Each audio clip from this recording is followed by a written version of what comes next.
Olá, sejam bem-vindos a mais uma videoaula sobre reologia aplicada ao petróleo e gás. Nosso assunto de hoje é classificação dos fluidos viscosos. Os tópicos a serem abordados são fluidos newtonianos e fluidos não newtonianos. Além disso, também veremos a classificação dos fluidos viscosos. Ao término desta aula, você será capaz de diferenciar os fluidos newtonianos dos fluidos não newtonianos e também classificar os diferentes tipos de fluidos. Bom, vamos começar entendendo o que são os fluidos newtonianos. Os fluidos newtonianos, eles apresentam uma relação linear entre a taxa de cisalhamento, que é o gama, e a tensão de cisalhamento, que é o tau. E eles não necessitam de uma tensão inicial para sofrer cisalhamento. Então, é muito importante ter isso em mente, que a relação tau-gama, ou seja, a relação tensão de cisalhamento e taxa de cisalhamento, define o comportamento reológico dos líquidos que são considerados puramente viscosos. Beleza? Aqui eu trago a imagem de um gráfico que no eixo Y está representada a tensão de cisalhamento e no eixo X a taxa de deformação, que ali está escrita como dVdy, que nada mais é do que o gama, ok? E ali a gente vê na linha vermelha um fluido que tem uma relação linear, ou seja, não necessita de uma tensão inicial, porque está partindo da origem do gráfico, da origem do eixo, e tem um comportamento linear. Isso é uma curva de fluxo de um fluido newtoniano, ok? E o que é importante notar nessa curva? O que varia de um fluido newtoniano para outro fluido newtoniano? É exatamente a inclinação dessa curva. Já que todos os fluidos newtonianos, por definição, têm uma relação linear entre a tensão de cisalhamento e a taxa de cisalhamento, o que sobra para a gente é alterar, é mudar a inclinação dessa reta, que aí conforme isso acontece, nós temos diferentes substâncias, como a gente vê aqui nesse gráfico. Por exemplo, essa reta de menor inclinação, ela representa a curva de fluxo da água, enquanto que a segunda reta, com a segunda maior inclinação, é a curva de fluxo do óleo. E, por fim, nós temos a reta de maior inclinação, que é a curva de fluxo da glicerina. Beleza? Bom, visto isso, agora a gente consegue até imaginar como que a gente pode ter outros tipos de fluido. A gente pode variar o comportamento do gráfico. E quando isso acontece, a gente tem diferentes tipos de fluxos que são conhecidos como fluidos não newtonianos. Então, os fluidos não newtonianos, eles não apresentam uma relação linear entre a tensão de cisalhamento e a taxa de cisalhamento. Portanto, a viscosidade não é constante. Então, esses fluidos são classificados conforme o aspecto da curva de fluxo e modelos matemáticos. Vejamos aqui a imagem abaixo. Novamente, eu trago para vocês um gráfico no eixo Y a tensão cisalhante, que é o tau, e no eixo X a taxa de deformação, que é o gama.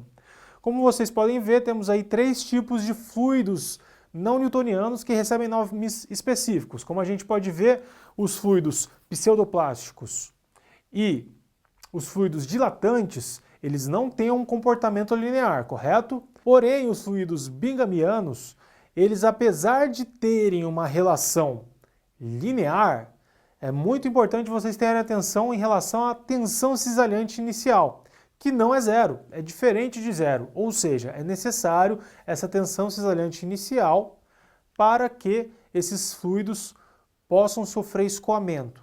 E aí sim, eles têm um escoamento com uma relação linear. Mas essa é a diferença entre eles, que são fluidos não newtonianos, dos fluidos newtonianos, que não precisam de uma tensão cisalhante inicial. Beleza? Bom, aqui eu trago as curvas de viscosidade de fluidos não newtonianos e fluidos newtonianos. No eixo Y nós temos a viscosidade aparente e no eixo X a taxa de deformação. Como vocês podem ver, a viscosidade de um fluido newtoniano ela se mantém constante conforme a taxa de deformação. ao passo que os fluidos não newtonianos, que são, por exemplo, o fluido dilatante e o fluido pseudoplástico, eles não são constantes conforme a taxa de deformação aumenta. Então, é muito importante se recordar dessa propriedade. Os fluidos newtonianos apresentam viscosidades constantes, ok? Bom, trago aqui para vocês alguns exemplos de o que são fluidos newtonianos e o que são fluidos não newtonianos. Os fluidos newtonianos são, por exemplo, a água, o ar, o mel, a glicerina, a gasolina, óleos leves e é isso. Agora, os fluidos não newtonianos. Quem são esses fluidos não newtonianos? São, por exemplo, o amido de milho com água, areia movediça, dispersões argilosas de bentonita, que são muito utilizadas na indústria do petróleo, a gelatina, biopolímeros e a saliva. Ok? Agora que vimos esses exemplos, vamos nos aprofundar um pouco mais sobre esses fluidos não newtonianos. Bom, nós temos praticamente três grupos aí de tipos de fluidos não newtonianos. Então os fluidos newtonianos se dividem em três. Fluidos viscoelásticos, fluidos independentes de tempo e fluidos dependentes do tempo. Ok? Vamos entender o que são os fluidos viscoelásticos. Esses fluidos, eles apresentam características tanto de materiais sólidos, ou seja, deformação elástica, quanto de materiais de substâncias líquidas, portanto, viscosidade. E essas substâncias, quando submetidas à tensão de cisalhamento, sofrem deformação. E quando essa deformação cessa, ocorre uma recuperação elástica parcial, ok? Enquanto que os fluidos independentes do tempo, eles apresentam propriedades reológicas que, como diz o nome, não dependem do tempo, da aplicação da tensão de cisalhamento. Ou seja, a viscosidade depende somente da taxa de cisalhamento, que é o gama. Por fim, os fluidos dependentes do tempo são materiais que a viscosidade varia em função do tempo a uma dada taxa de cisalhamento. Tá ok? Aqui eu trago um diagrama que mostra a classificação desses fluidos. Vamos observar esse diagrama juntos. A gente tem os fluidos reais, que são todos os tipos de fluidos existentes, e ele pode ser dividido, esses fluidos podem ser divididos em dois, os newtonianos e os não newtonianos, como a gente viu no início da aula. Os fluidos não newtonianos são fluidos mais complexos, e por esse motivo eles têm mais tipos, mais classificações.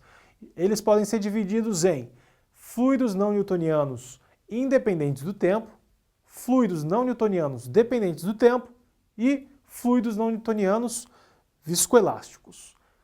E, por fim, cada um dessas primeiras classificações aí que eu passei tem outras pequenas classificações. Os fluidos independentes do tempo tem a classificação do pseudoelástico, fluidos dilatantes e fluidos viscoplásticos. Enquanto que, por sua vez, os fluidos dependentes do tempo têm dois tipos, os fluidos tixotrópicos e os fluidos reopéticos. Vamos entender esses tipos de fluidos? Bom, em se tratando da classificação dos fluidos independentes do tempo, são três, certo? Os fluidos pseudoplásticos são aqueles que são caracterizados pela diminuição da viscosidade aparente com o aumento da taxa de deformação. Já os fluidos dilatantes são substâncias que apresentam um aumento da viscosidade com o aumento da tensão de cisalhamento. Tá ok? E por fim, os fluidos viscoplásticos. Os fluidos viscoplásticos, eles apresentam uma relação linear entre a tensão de cisalhamento e a taxa de deformação. E a partir de um momento em que se atinge uma tensão de cisalhamento mínima, que é a chamada de tensão de escoamento, que essa relação linear começa a acontecer, que é exatamente aquele exemplo que eu dei no início da aula, dos fluidos bingaminianos. Beleza? Que recebem esse nome também de fluidos viscoplásticos. E por fim, vamos entender a classificação dos fluidos dependentes do tempo. Temos os fluidos tixotrópicos e os fluidos reopéticos. Os fluidos tixotrópicos são caracterizados pela diminuição da viscosidade com o tempo, da aplicação de tensão de cisalhamento, certo? E aí, quando cessa essa aplicação dessa tensão de cisalhamento, esse fluido retorna a ficar mais viscoso, beleza? Os fluidos reopéticos apresentam um comportamento inverso aos fluidos tixotrópicos, porque eles são caracterizados pelo aumento da viscosidade com o tempo de aplicação da tensão de cisalhamento. E eles retornam à sua viscosidade inicial quando essa tensão cessa. Beleza? Bom, caso vocês tenham interesse em se aprofundar mais no assunto, eu trago aqui para vocês um vídeo muito interessante sobre um experimento com líquidos não newtonianos e também uma dica de leitura muito bacana. Chegamos ao final de mais uma videoaula sobre classificação dos fluidos viscosos. Espero que tenham gostado, visitem nossas redes sociais e até a próxima!